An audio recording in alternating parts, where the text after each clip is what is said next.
that country and treating it like his own personal business. And the president has said that he might place sanctions on Venezuela or even worse. But Maduro can look at the things Trump has said and say, look, I'm only doing what the president of the United States has said he's done. I'm dealing with the same problems that he is. All right. Hold on for a moment, because Sarah Huckabee Sanders starting the briefing. Jump right in. I've got a couple of brief announcements. Today at 5:45 p.m., the White House will hold a background briefing for reporters regarding the administration's Iran strategy. Then at 12:45 tomorrow, the president will deliver remarks announcing the strategy to the country. Further details on both of those events will be forthcoming. Until then, I know you guys have lots of questions, and although I really enjoy answering them every single day, especially your more serious policy-focused questions that we tend to ask in here, I thought it would be nice, since we're at the White House and we have the option of calling in the Marines, that today we might call in one of our favorites, General Kelly. So with that, I'm going to turn it over to the Chief of Staff and let him make some opening comments and answer your questions today. And after he concludes, of course, our team will be around later this afternoon to answer any further questions. Thanks, guys. Well, good afternoon. Great to be here. A couple of comments, I guess, and then open it up for Q&A. I would have to tell you that coming into the job as the Chief of Staff, I had decided to not do too much with the press until I got my feet on the ground and figured out what base I was on any given day. Prior to this, when I was at DHS and certainly as a Marine general officer, interacted with the press a great deal. But coming into this job, I really needed to get to know the lay of the land. I have done, I think, 3 off the records. The first one of which was, of course, violated. But thank you for all of you that didn't violate the trust from those off the record periods. I would just offer to you that although I read it all the time, pretty consistently, I'm not quitting today. I don't believe, and I just talked to the president, I don't think I'm being fired today. And I am not so frustrated in this job that I'm thinking of leaving. I would tell you, this is the hardest job I've ever had. This is, in my view, the most important job I ever had. I would offer, though, it is not the best job I ever had. Best job I ever had, as I've said many times, is when I was an enlisted Marine sergeant infantryman. That was the best job I ever had. So unless things change, I'm not quitting, I'm not getting fired, and I don't think I'll fire anyone tomorrow. So with that, John.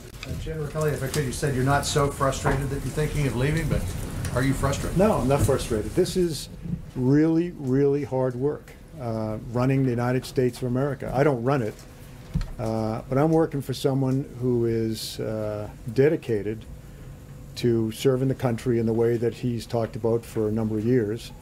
There are incredible challenges. You know, economic challenges, healthcare challenges, all of that, obviously international challenges that have to be dealt with. I don't mean any criticism to Mr. Trump's predecessors, but there was an awful lot of things that were, in my view, kicked down the road that have come home to roost pretty much right now that have to be dealt with. This is hard work, John. And my only frustration, with all due respect to everyone in the room, is when I come to work in the morning and read about things I allegedly said or things that Mr. Trump allegedly said or people who were going to be fired or whatever, and it's just not true. That's my frustration. I mean no disrespect to you all. I don't know all the names, so you.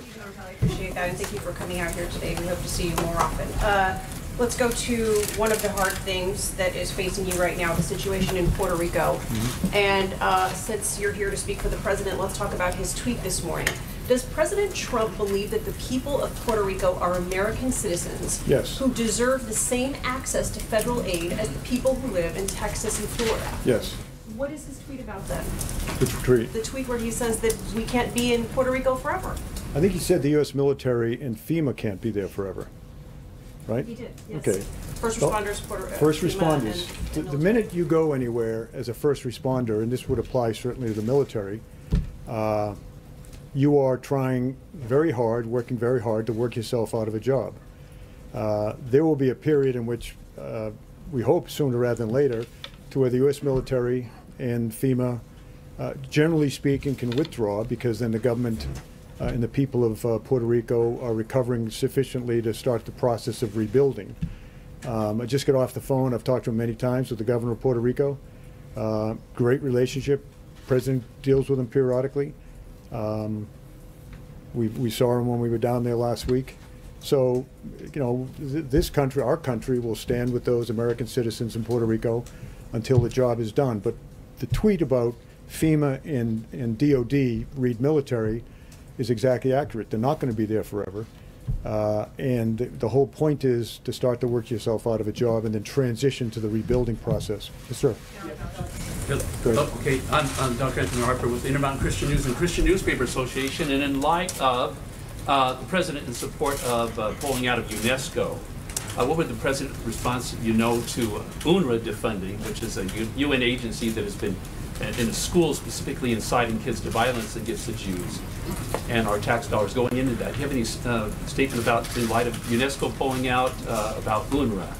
No, I mean, I'm not as familiar probably as I should be with it. I would just offer that the responsible way to look at any program, and certainly when I went to DHS, and I did this in Iraq and other places I've been, when we're expending U.S. taxpayer money, we should look at every program and decide whether it is being successful. If it's not being successful, then change it so it can be successful, or sometimes you just say it's not going to work. Go ahead. Follow up to that would be, the Prime Minister just came out today. There was a release, the government press office in Israel.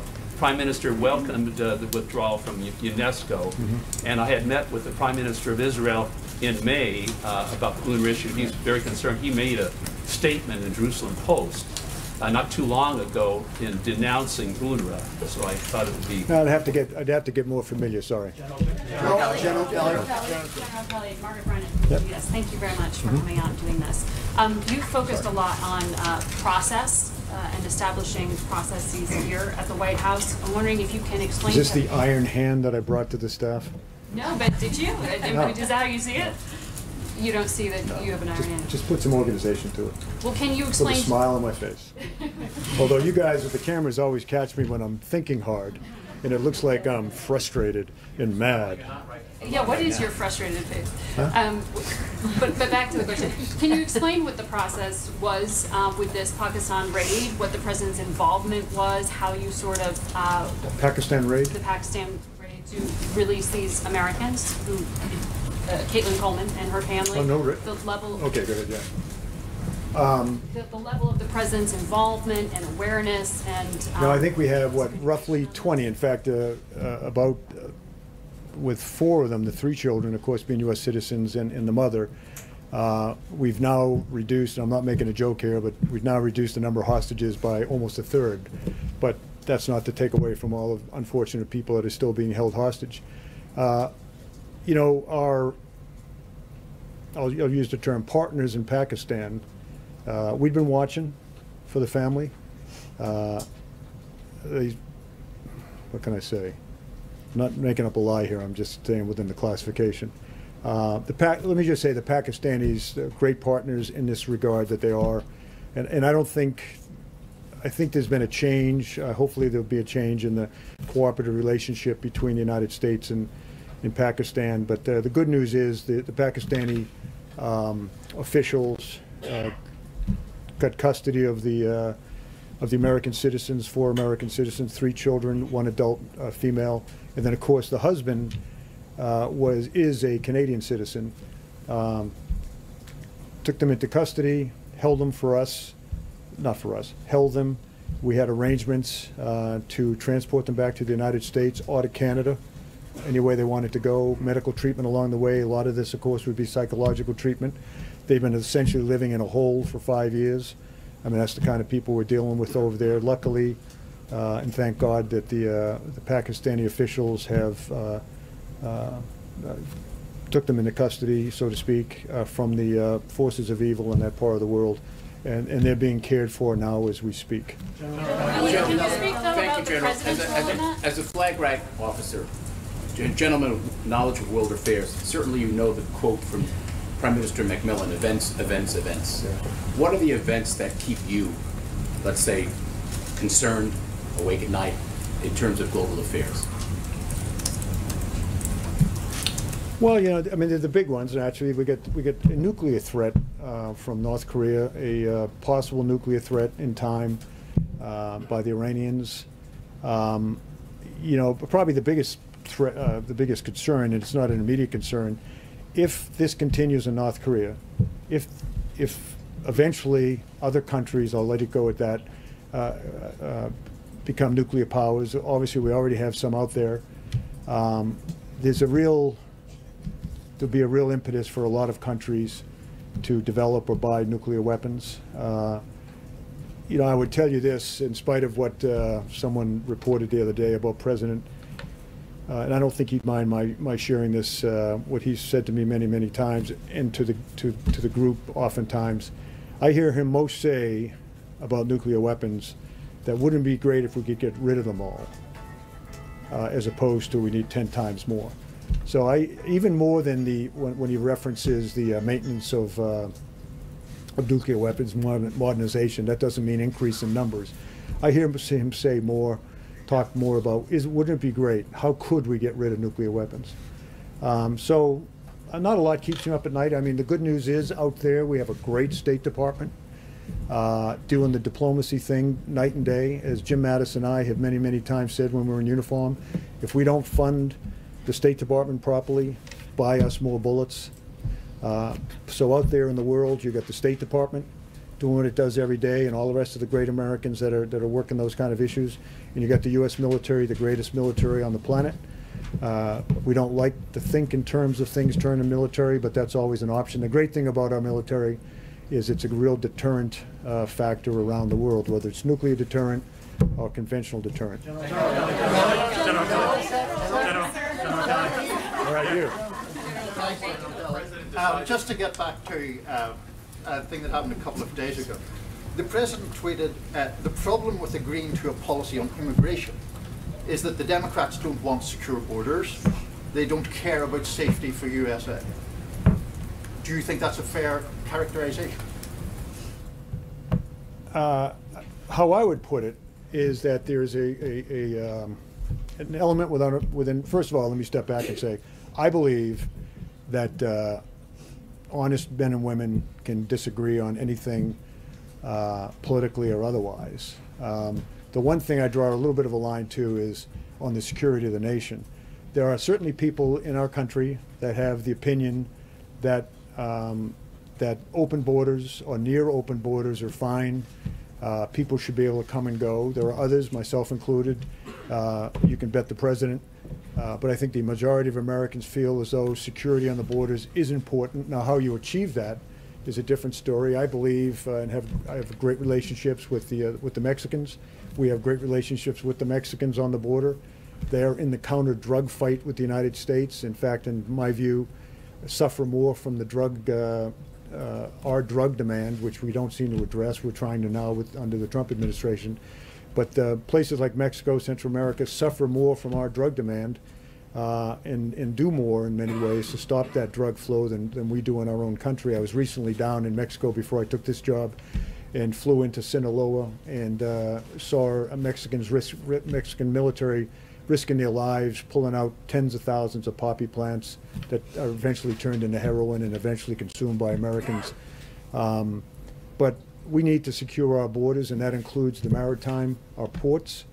We have unbelievably dedicated men and women, CVP, DHS, that are doing that every day. We need to reinforce what they're doing down on the border. We definitely need more wall or physical barrier. We have about 600 miles of that border now secured by some type of physical barrier. By the way, the Secure Fence Act in 2006, you ought to check it out. Who voted for that? Certainly Senator Obama did, I believe. Senator Hillary Clinton, Senator Chuck Schumer, all voted for it. And we have a worse situation on our southern border. And I'm condemning Mexico here again. They're great partners, but we have a worse situation on our borders 10 years later.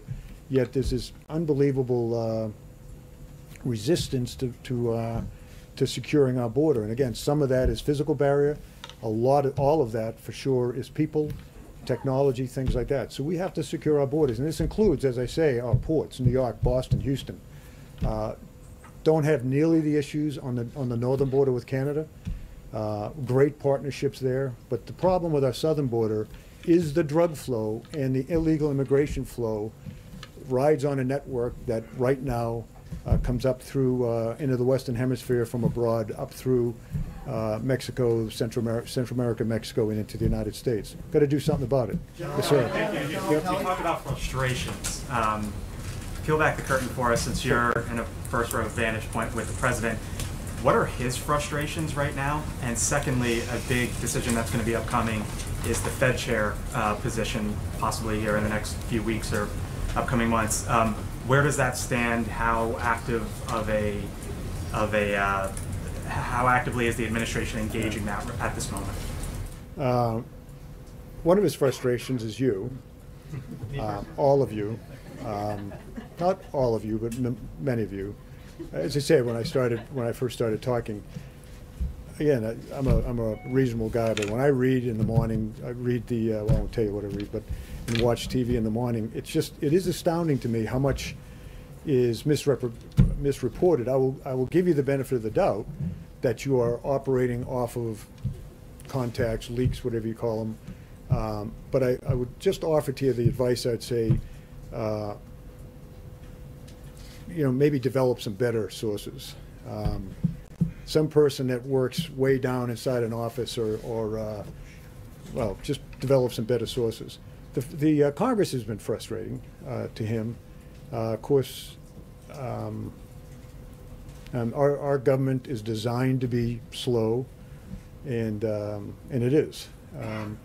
His sense, I think, as a man who is outside of the Washington arena, a businessman, much more of a man of action. I would say his great frustration is the process that he now finds himself, because in his view, the solutions are obvious. Whether it's tax cuts and tax reform, health care, infrastructure programs, strengthening our military. To him, these all seem like obvious things that need to be done to protect the American people, bring jobs back. These are all the things that he sees as vital to protect the American people, to advance American economy and whatnot.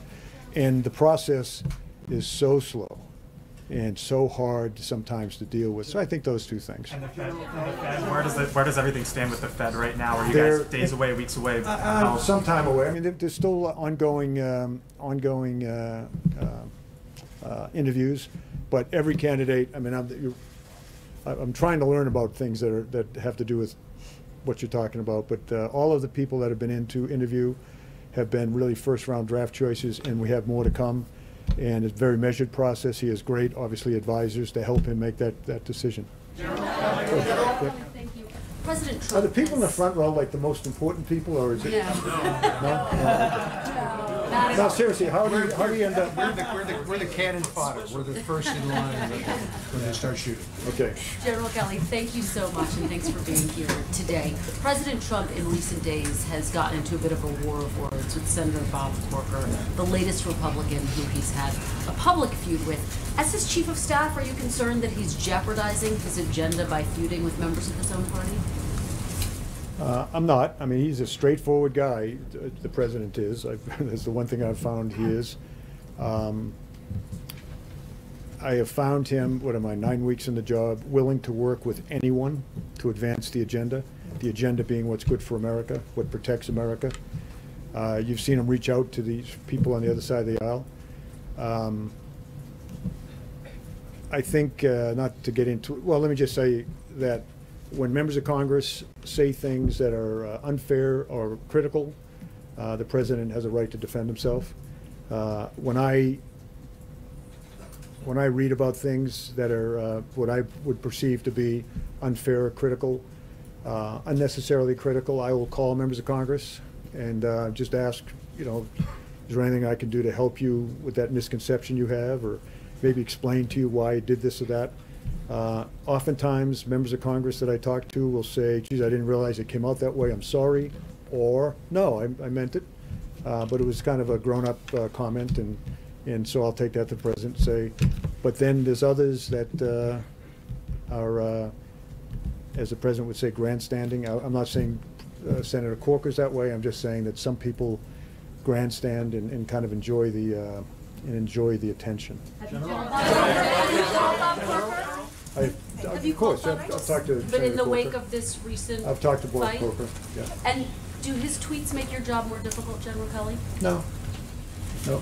I mean, the job of the Chief of Staff is to staff the President, give him the best advice, or go get the best advice I can give him, help him consume advice, help him work through the decision-making process in an informed way. But that's my job, and that's what I do. General, one question on Cuba, if I may, Okay. sir. The question on You got it next. I'll go to you next. Is it me or him? does the president believe that the Cuban government is directly responsible for these attacks on Americans? And does the president plan on closing the U.S. embassy in Cuba? And is the president aware of the visa crisis for All Cuban right, what's the families? rule? How many questions can you ask? We believe that the Cuban government could stop the attacks on our diplomats. Now you. While we're waiting for the president to make a decision tomorrow about the Iran nuclear deal, can you talk broadly about the strategy to counter Iran nefarious activities in the region? And will you list the Revolutionary Guard as a terrorist organization, as some member of the Congress has suggested? I think I know that we have great partners in the Persian Gulf region, the Arabian Gulf. Clearly, we have a war that we're seeing every day being won in Iraq against ISIS. I mean, in the last 9 months, I never thought I'd ever feel sorry for them, but they're getting crushed every day. The caliphate's gone. We see them trying to escape from Iraq and about Iran. The partners in the region we're very close with, great relationships with. We're out there. We have footprints on the ground, naval and air forces there, to just demonstrate our resolve, our friendship, and to try to deter anything that any country out there may do. So that's the approach we're taking to Iran right now. Clearly, the president has he's deep in thought, to say the least, about way ahead in Iran. And once again, he's not the only one that thinks that maybe the deal that was struck under the previous administration is a deal that, in the long term, even in the medium and long term, will protect America. Go ahead. Thank you, General. Orange tie. I wanted to ask you about the effort to repeal and replace Obamacare. As we saw just a few moments ago, the president signed an executive order that he says will bring more choices for Americans, will lower premiums for Americans as well. It's October the 12th. He's been in office since January the 20th. Is there any particular reason why he didn't sign this executive order his first week in office? What's taken him so long? And my other question, if I may, General, the other question is very important. Do you blame Senator McConnell, the leader of the Senate, for the failure to repeal and replace Obamacare? Yeah. On the first question, and I came in late to all of this, but the idea was, and it is a great question, all of what was in that executive order today, there was a sense that had the big bill passed, all of that would have been taken care of. So since the big bill didn't pass, and we probably won't have a health care bill until, say, the spring, this was a way to take care of as many Americans as he could legally with an executive order. As far as the second question goes, the Congress is an extremely complicated. It's designed to be an extremely complicated, slow-moving part of our government. I have nothing but respect for members of Congress and the staffs that work so hard for them.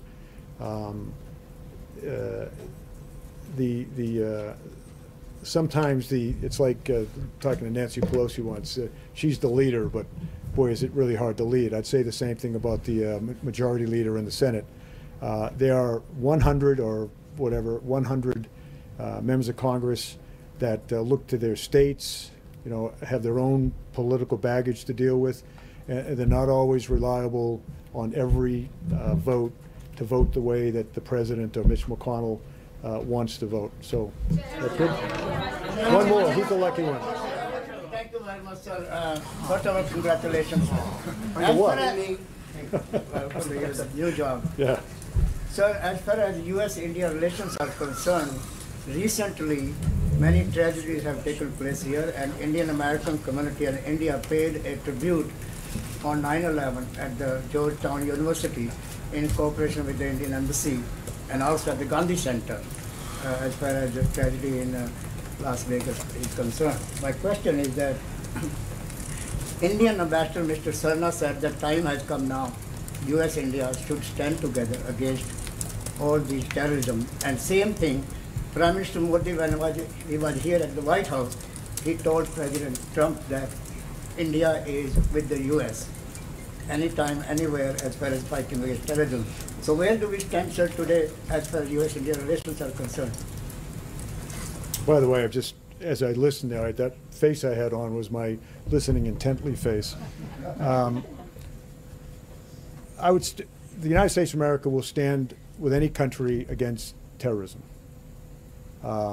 We stand with countries we're not so friendly with, and we stand with countries that we're extremely friendly with like India.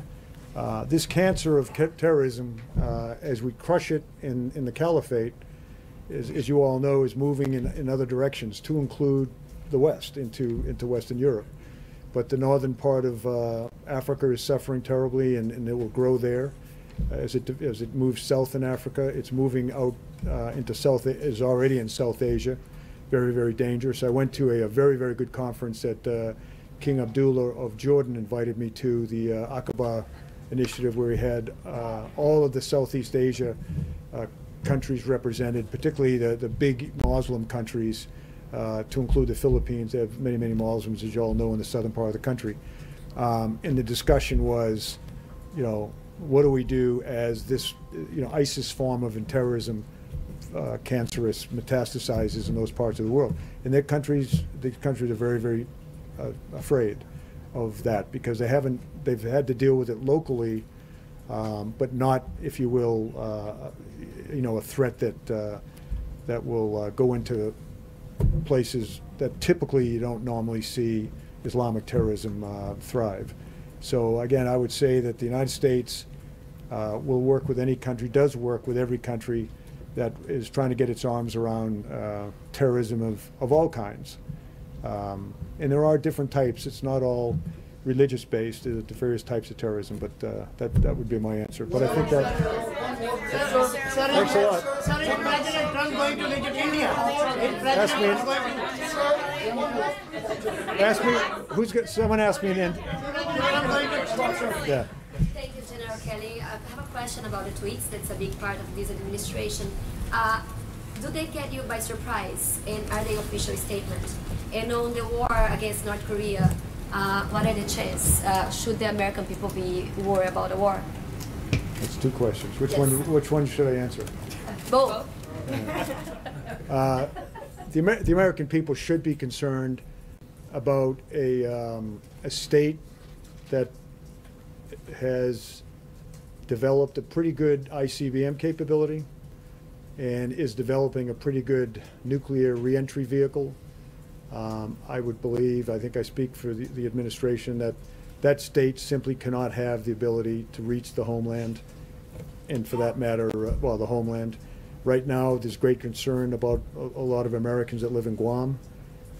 Right now, we think the threat is manageable, but over time, if it grows beyond where it is today, well, let's hope diplomacy works. As far as the tweets go, you know, it's funny. I read in the paper. Well, you all know, you write it, that you know, I've been a failure at controlling the president, or a failure at controlling his tweeting and all that. Again, I was not sent in, or I was not brought to this job to control anything but the flow of information to our president, so that he can make the best decisions. I have found that Mr. Trump, from the day I met him, There's not a lot. He's a decisive guy. He's a very thoughtful man, I should say. He takes information in from every avenue he can receive it. I restrict no one, by the way, from going in to see him. But when we go in to see him now, rather than onesies and twosies, we go in and help him collectively understand what he needs to understand to make these vital decisions. So again, I was not sent into or brought in to control him, and you should not measure my effectiveness as a chief of staff by what you think I should be doing, but simply the fact is I can guarantee to you that he is now presented with options, well thought out options. Those options are discussed in detail with his team, and then he comes up with the right decision. But it's always, always, always focused on protecting America and advancing America's economic development, jobs for America, safety for Americans, in which that I'll